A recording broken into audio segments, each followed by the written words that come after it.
All right, so this week we are talking about the time between the two world wars. So we're right between World War One and World War Two, and today specifically we'll be focusing on the Great Depression. So let's go ahead and jump in and talk about this time.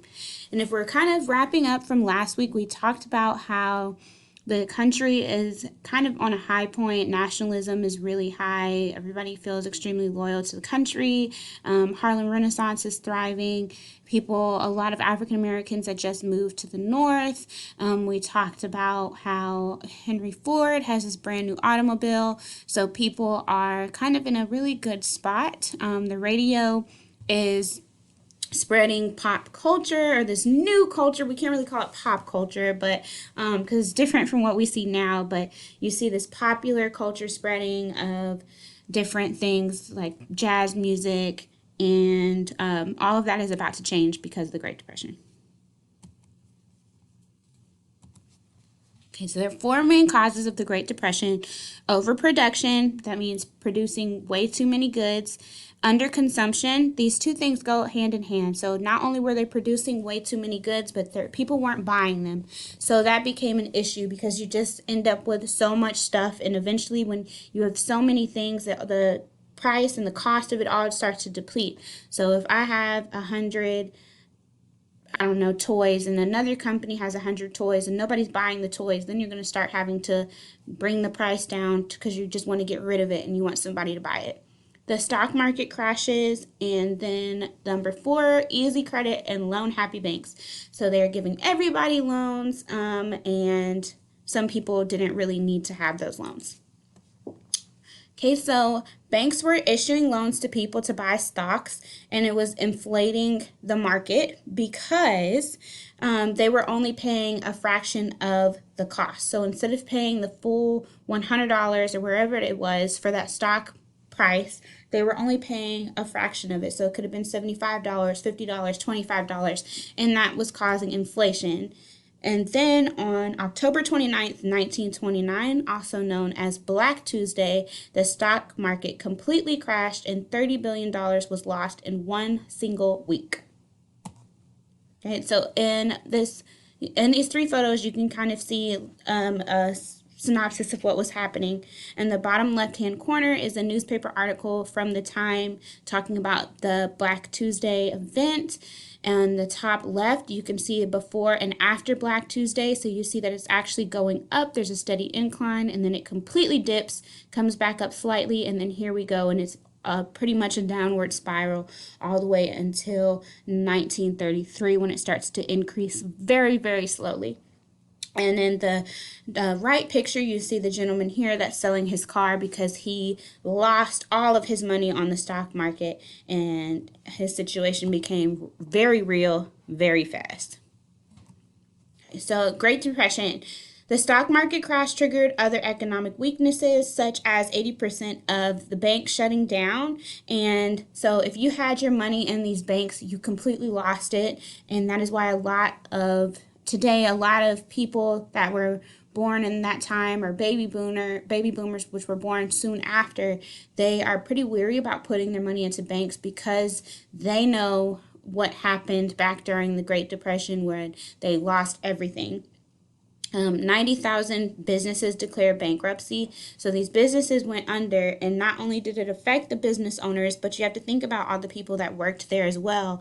They now lost their jobs, so their lifestyles are completely changing. There's no jobs anywhere. Unemployment is at a high, and people are living on the streets. They're basically, you can see some pictures from the time when people were burning money because the money meant absolutely nothing. So they were using the money as paper to fuel fires, as opposed to actually using that money to go buy things because the money was worthless.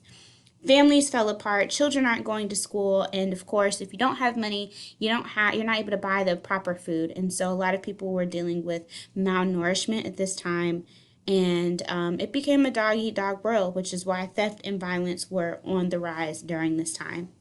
People were desperate, and desperation usually breeds these types of issues. Okay, so why can't you give my dad a job? Look at these pictures. It's just it breaks your heart. Wanted a decent job. by a decent man, has an age, war veteran.